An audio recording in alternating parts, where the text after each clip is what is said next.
استاد نے کمرے میں داخل ہوتے ہی بغیر کوئی بات کیے بلیک بورڈ پر ایک لمبی لکیر کھینچ دی اور کہا، تم میں سے کون ہے جو اس لکیر کو چھوئے بغیر اسے چھوٹا کر دے تو میں اسے 10,000 انعام دوں گا۔ استاد کے سوال کا جواب کسی کے پاس بھی نہیں تھا۔ سوال ہی ایسا تھا۔ ساری کلاس سوچ میں پڑ گئی کیونکہ استاد نے ناممکن بات کہہ دی تھی۔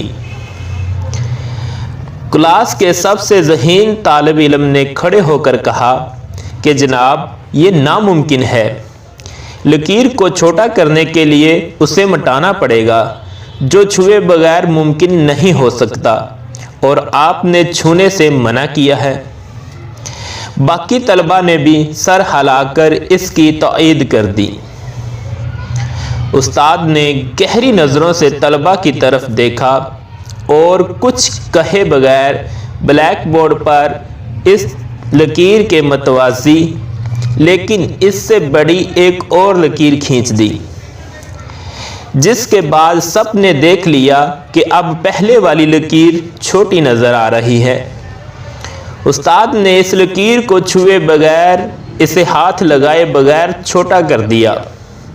طلبہ نے آج اپنی زندگی کا سب سے بڑا سبق سیکھا تھا کہ دوسروں کو نقصان پہنچائے بغیر، دوسروں پر تنقید کیے بغیر، ان کو بدنام کیے بغیر، ان سے حسد کیے بغیر ان سے آگے بڑھ جانے کا ہنر انہوں نے چند منٹوں میں سیکھ لیا کہ اپنے آپ کو اخلاق، کردار اور عمل سے دوسروں سے آگے بڑھا لو، تم خود بخود دوسروں سے بڑے نظر آنے لگ جاؤ گے۔